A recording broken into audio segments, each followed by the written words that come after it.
How would you say your perspective has changed in the last 2 years? And what? Everything? Yeah. Well, like I said before we started this, is that given my situation, and whether you tell them or not, I don't care. I don't want to talk about it.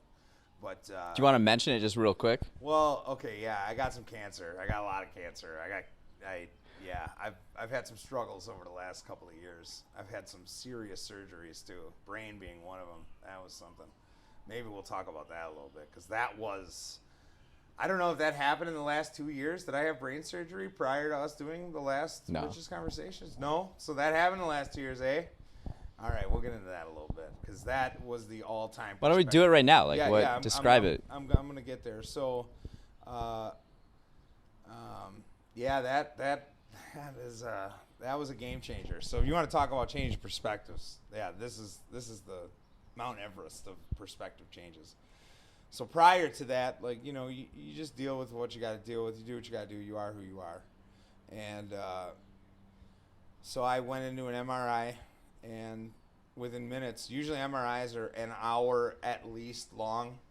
And, like, I didn't have no problem going into machines. I didn't have no problem going to the hospital. So it's a machine. What is this MRI machine so like? It basically sticks you in this tiny little tube. And I mean tiny, dude. Especially, I'm a giant. You're a big guy. It's like cramming this boat into a backpack. You know what I'm saying? Like, that's kind of how it is, dude. And it's not great. And the noises that like,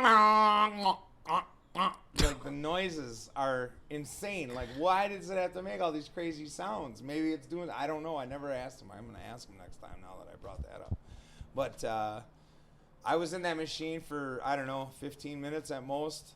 And they slid me out of there, and when they slid my fat ass out of there, right in front of me, they had the little, like, light screen, and they had my x-rays of my head. Mm-hmm.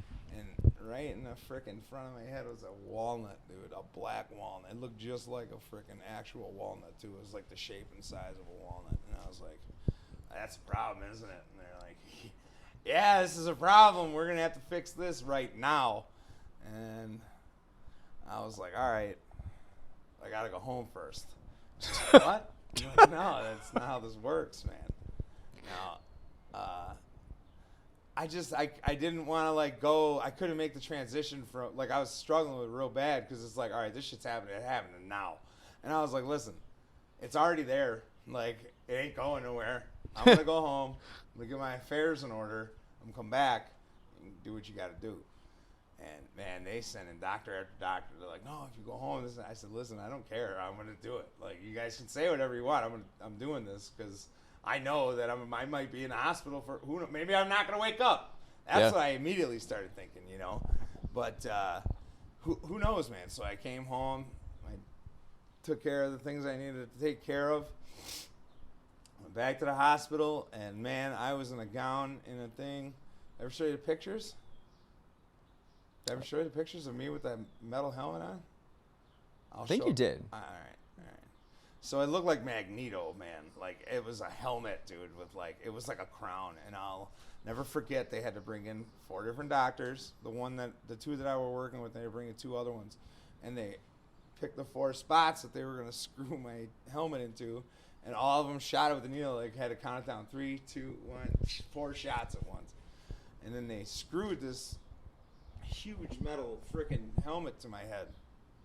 And I mean, they were not small screws. These were like 3/8 half-inch screws, man. They went all the way to your skull, all the way through your skin, all the way into your skull.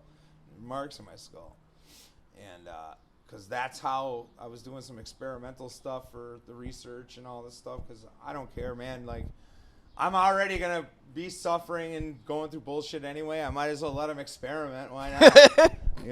That's the spirit. Dig around and have fun. Do what you got to do, If you find something neat, let me know. I want to name it, Like, that's just kind of how it is, man. And so I went in this crazy machine, and they had to do all this experimental radiology and lasers and gamma knives and whatever. So I got done with that, and that took a little while. That was a long process. And then they wheeled me into a room with the helmet on, because I had to keep the helmet on until I got into the brain surgery, because they had to really specifically, I mean, this is brain surgery, man. Like, you know. You don't want to be off Yeah. just a little bit, Yeah, you yeah, know? yeah. Nobody sneeze. All right? Yeah. Nobody freaking sneezed. Here we go.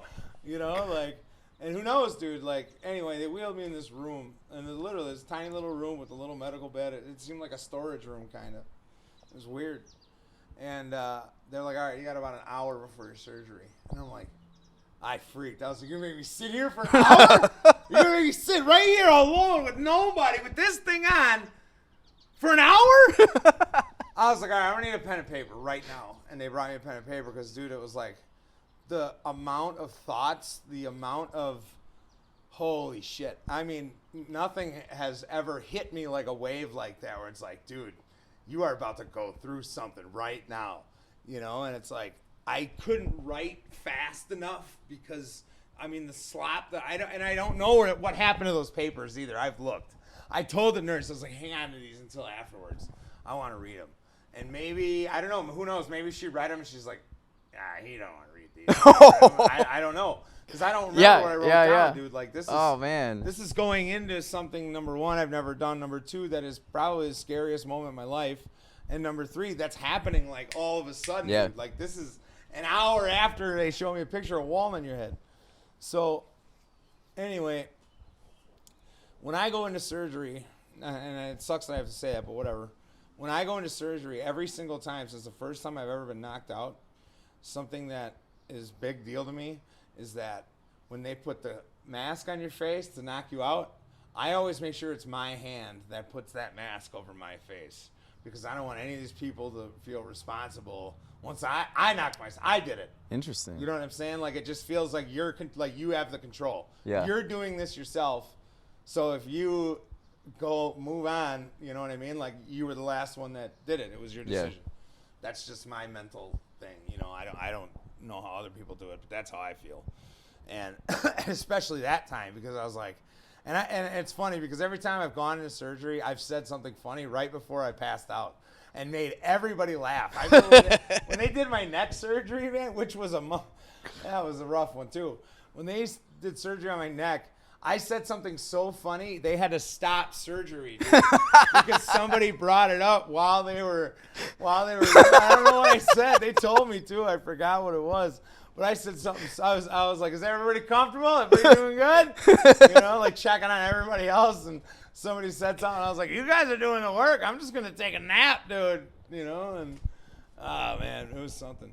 But yeah, like, so when I woke up from that, like, I could not believe that I was alive, dude. Like, that is heavy.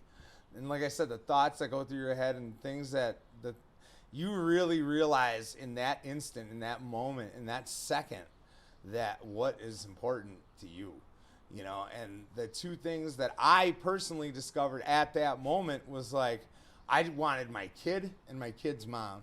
Like, you know, she's the one who gave me this wonderful miracle, you know, and regardless of our relationship status or situation, like, I was, you know, it's like that's what I thought about. That's where my mind went. That's where it went, dude. Immediately to your kid and immediately to my kid's mom, man. Like, I just realized that these are the two most important people in my life. Like, you know, your family is absolutely important. Your friends are absolutely important. But, like, you know, you don't have kids with your friends. You know what I mean? Like, unless you do. I mean, unless you do, then you do. Hey, no judgment on this side of the recording, man. Like, hey, that's your thing. That's your thing. But, you know, like, it was crazy, man. And so this is where the story gets real good. So now that I'm awake and I'm alive, like, I was in shock, dude. My buddy Andy was kicking it with me there, dude. He's my right-hand man. He's seen me through all this stuff, dude, because I don't really like people seeing me like that, you know, dude. It's a different world. You go through some crazy emotional, psychotic stuff, dude. Both good, bad, funny. Like, it's all over the place. So anyway, there's going to be some excerpts that I can't state in this story that I have to keep out for the greater good. But anyway. Understandable. Yeah. So anyway, I'm in a hospital. I woke up. I got a turban in my head because I got some serious surgery going on my head. And they actually gave me a couple options of how they wanted the scar to look. And I got Really? Yeah. And I got the letter J for Janela because I couldn't get a G. Like, he couldn't hook it back. I was like, dude, I don't care if you got to make an extra decision. G for that. Yeah, absolutely, dude. Like, if you're going to give me the option, I want that G right here in my head. Let's do it. Because it's never going to go away, dude. It's on your dome forever, you know? And he was like, I can't make the incision back, so he can make a C. I said, the Bears, get out of here. The Bears. So you can't make it look like a G. Just stay away from that entirely. We don't need no accidental C's up there, you know? So I had to make it a J. It was a backwards J, but it was all right. So I'm sitting there, and, I mean, I am doped up. They had me on medications. Of all the medications, and I don't know if I should be exposing this to your listeners or not, but of everything they can give you in the hospital, and believe me, I have been on a high percentage of just about anything they got to offer. The number one top dog, dude, is this crazy stuff they call Dilaudid. Dilaudid? Yes. It is the most magical substance on the face of this earth. I don't know what it is. I don't know how it's made. I don't know what's in it. I don't know where it comes from. I don't know how they got it. I don't know anything about it. I don't know the history of it, nothing. I've never even looked it up because I don't want to know. But it is like a magical potion. And when they put it in your freaking blood, everything just dissipates. You just float. And not for long. You can get about a half hour if they put enough in you. But anyway, I was on all kinds of whatever they had me on. And I had to do probably 30 or 40 different brain cognitive tests. Memory. Just everything, man. These tests are something. You showed me one of them a while back in like 1A, December. 2B. Yeah, you have to 3C. like. You can't even do that with a regular brain. Like what? Dude, and they go all the way up to 10 numbers. So they start with like, all right, we'll just do a real simple one. So I'm going to give you 3 numbers, okay? List them in order from highest to lowest. Okay. 2, 1, 3. 3, 2, 1. Okay. So that expands into 10 numbers. Yeah. And there's sometimes. And they give you different orders and stuff. And then sometimes there's repeats. So it's like 3, 1, 2, 2, 6, 4, 8, 2, 3. And you gotta bring them back in order, just how it is. 1, 2, and figure it out. So there's this one test that they gave me real recently. This is actually like a week or 2 ago, where they give you there's 8 blocks, okay, and these blocks they're square, perfectly square like dice, and they're diagonally 2 different colors, white and red. Okay, and first you start with 3 blocks, and they say here's a picture, put the blocks in this picture, okay. Dude, when you get to like 6 blocks. Like they're giving you, they're doing some crazy stuff, dude. And I'm like, it makes you get so frustrated because dude, this is just a block. I can figure this out. Just give me some time. But it's time. Tick, tick, tick, tick, tick, tick. You know, so it's like, no, I'm not done. Hold on, wait, shut the fuck up. You know, like you're just trying to figure it out, man. And you know you can figure it out. You're playing with freaking blocks here, you know? Yeah. But like, it's the clock and them watching you and analyzing you and all this stuff, and it's like. Makes you feel real dumb, dude, because it's such a simple task. And eventually, dude, I wiped all the blocks out. I don't want to play stupid game. I don't want to play anymore. You know, like. Frank failed his yeah, test. yes, he did. Yes, he did. He did a couple times, but. So anyway, when I woke up, Cardinal. When I woke up from all that and realized that I made it through, and realized that everything's gonna be all right, I was immediately ready to leave. I didn't want to be there anymore. I'm like, I'm ready to go. And I got dressed and everything, and the nurse comes in. She goes, what the fuck are you doing? I said, I'm getting out. I'm going home. She said, no, you're not. It's been like 2 hours since I've been awake, dude. You know what I'm saying? I can barely talk right, you know, and she's like, get back in your gown, get back in the bed. And I already did all these tests. Like the second I woke up, they started them. Like the lady was there, and like they started the tests. And because I wanted to get out of there, dude. I don't like being after that. The hospitals freaks me out, and we'll get to that perspective in a second. But I'll finish the story. So anyway, the nurse is yelling at me for getting dressed and all this stuff, and like she's giving me this huge lecture on how there's no way you're leaving in the same day. Get prepared to stay overnight. You're not going home today. All the stuff.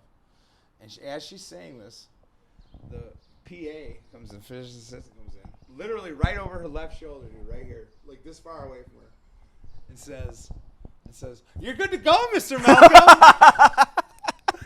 And I fucking put my shirt back on. I said, "See you later." And she's like, "Wait. There's no way he's okay to go."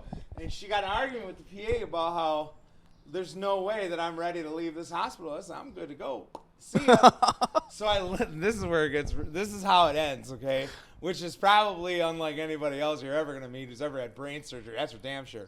So not only was I out of there in less than 4 hours after waking up, but I immediately went from the hospital and called all my friends, and we all met up at Maxie's over there to eat oysters, dude.